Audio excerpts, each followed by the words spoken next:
Hello friends, and welcome back. It's good to see you again. Tonight we have three more amazing Bigfoot encounters to share. These encounters come from all over the United States, these three. So I hope you enjoy these. If you do enjoy the encounters, smash that thumbs up button for us. It helped us a lot. And as always, pick out your favorite stump, pull it up close to the campfire with the rest as we dive into our three encounters. First encounter is from the state of California back in June of 2020. The encounter begins. Until this happened, I did not believe or accept the existence of a large bipedal animal. My husband and I are long-distance hikers and have twice spent 6 months sleeping in the wilderness in a tent, hiking from Mexico to Canada. This day we were hiking in an uninhabited Trinity County, California area. We both heard an unfamiliar animal or bird calling. I was the only one who saw anything when I looked for the source of the sound, and I saw an animal licking water from the opposite bank of the creek. It was about 20 feet below me and about 30 feet away. No ears were visible, just a round black head. The animal sensed me and looked up. When this animal saw me, its eyes widened in fear, and its call changed to one of fear. It began running on all fours, on hands and feet with knees bent, up the steep hill, trying to stay low and hide, running first to the left, then doubling back towards the right. Kind of like a Z. I am in shock, but still hiking while trying to catch a glimpse and figure out what I am seeing running on the opposite bank and mountainside. My view is partially obstructed by fir trees and debris. Suddenly it turns uphill. It goes upright on two legs and is running quickly straight up the mountainside. I kept walking and now had a clear, unobstructed view of its back. It had short black hair, tall and skinny. The legs were about 4 feet long and thin, not touching the crotch. No penis or testicles were visible. A round head, no visible ears. It ran like a human. It was fast and had swinging arms, all the while fearfully calling out to another one I couldn't see. This occurred about 1.5 miles from my home. The next 2 nights I was awakened at night by a foul smell. I know what I didn't see. This was not a bear, it was not a deer, it was not an elk, all of which are common to the area. I spend a tremendous amount of time hiking to stay in shape and am presently training to hike the AT in 2023. We are familiar with local wildlife and had never heard this animal before or since. After a great deal of thought, I am of the opinion that it was a young female being given the opportunity to go alone to get a drink. She was calling out her location when we heard her calls, about 6 of them. When she saw me, she was terrified and ran back to her parents, crying all the way, just like any child would. I am a mother and I instinctively recognized that cry. Her parents tracked us to our home to investigate the threat we posed to their offspring.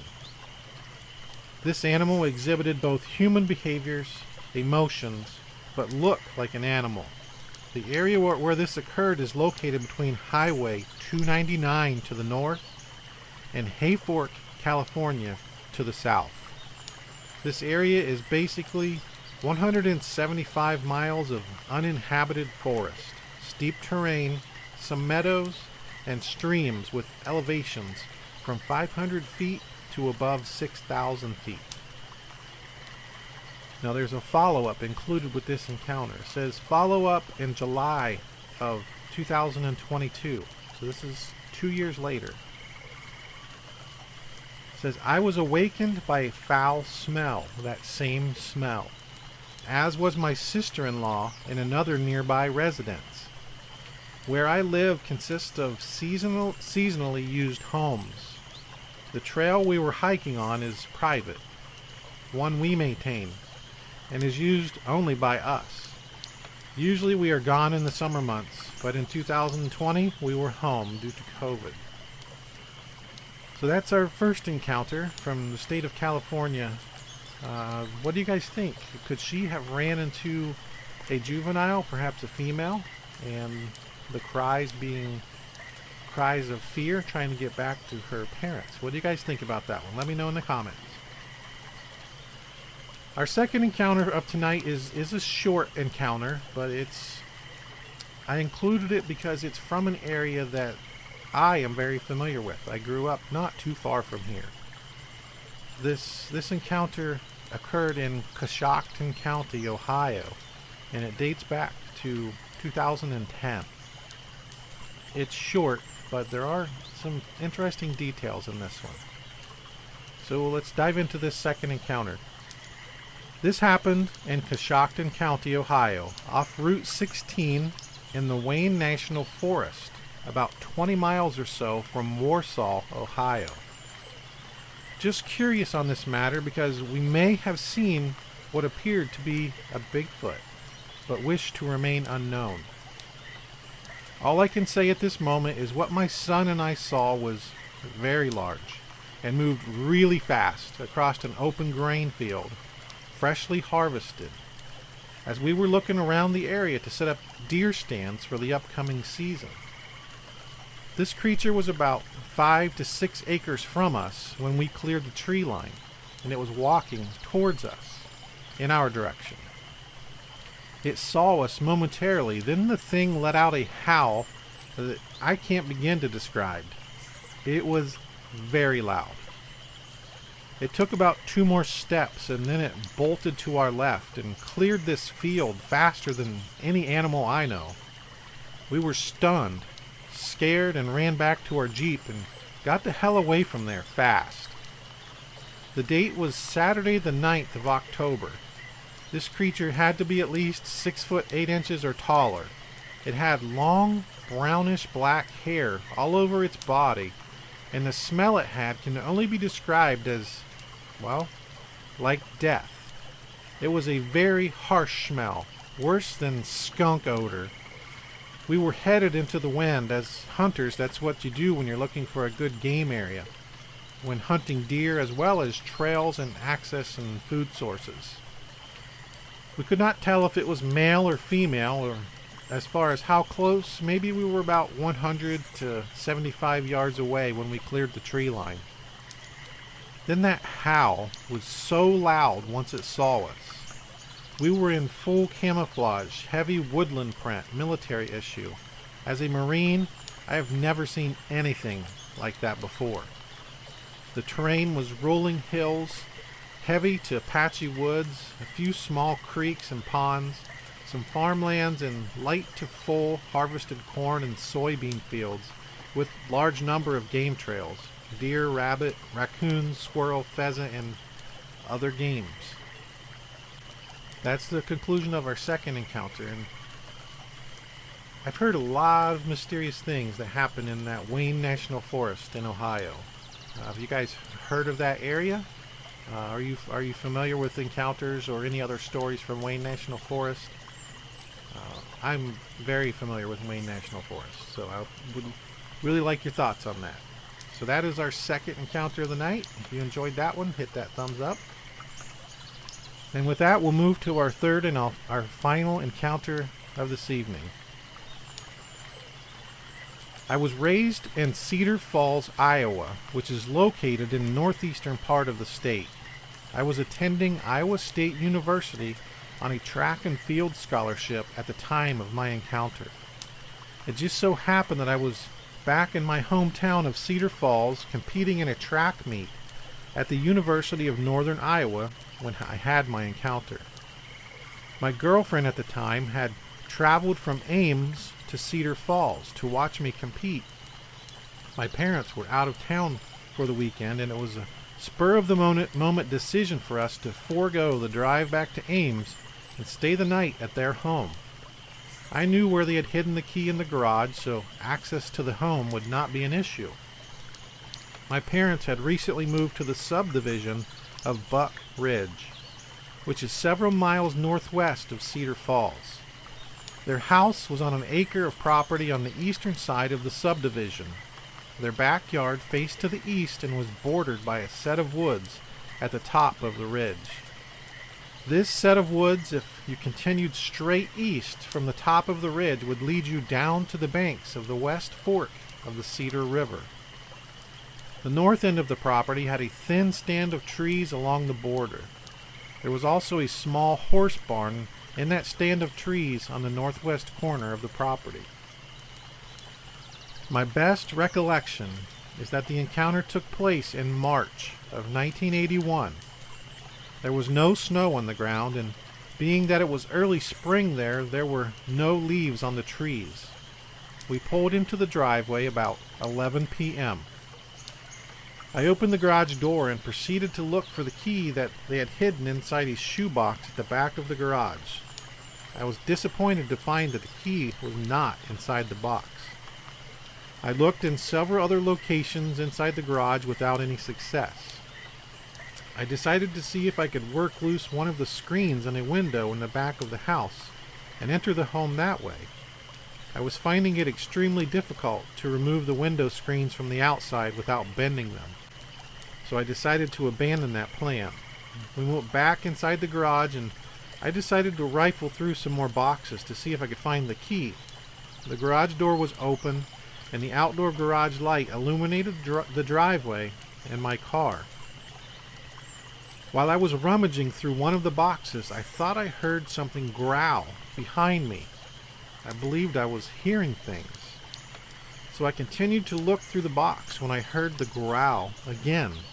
This time it was louder, and it sounded like it was right behind me. My girlfriend was standing directly behind me, and I turned around to find her looking over her shoulder in the direction of the growl. I asked, "Do you hear that?"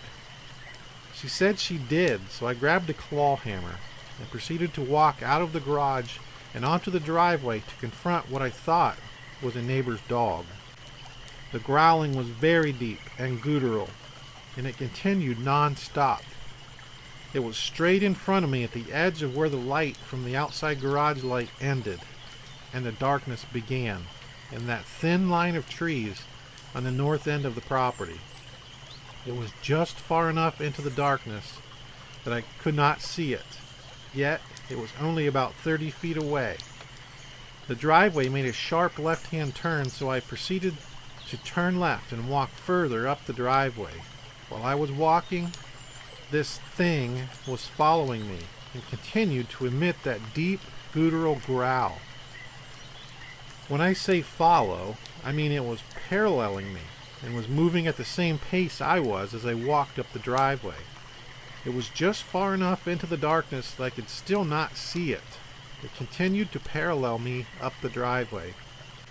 At the point where I was starting to run out of illumination from the outside garage light, I stopped walking.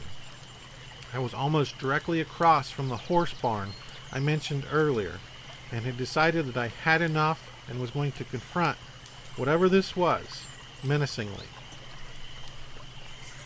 I still thought it was a large dog.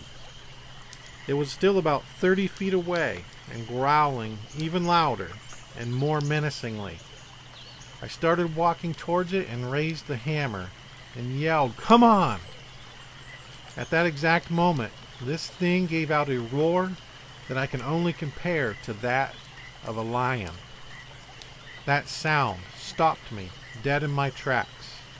I was completely stunned. I knew that whatever this was, it was not a large dog of any kind, and that I was completely outmatched.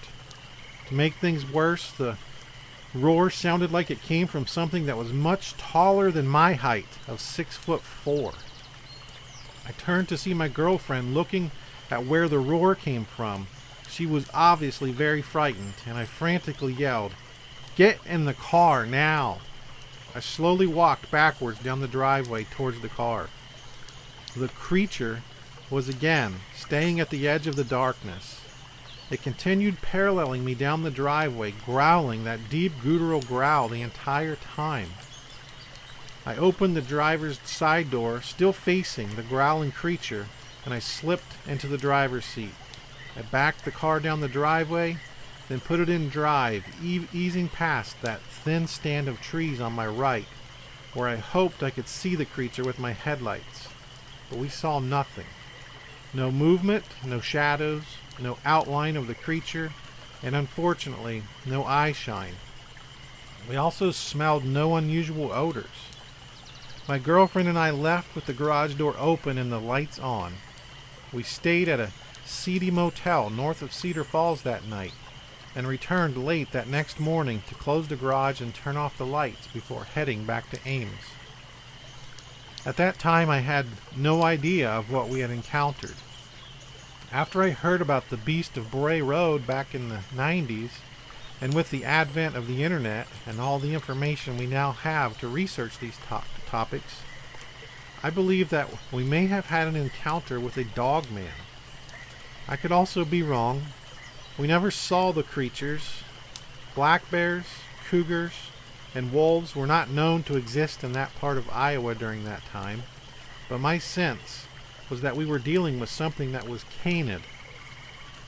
As a side note, my mother used to have a small garden just to the left of that horse barn. She told me on several occasions while she would be tilling the soil that she would find arrowheads and other Indian artifacts.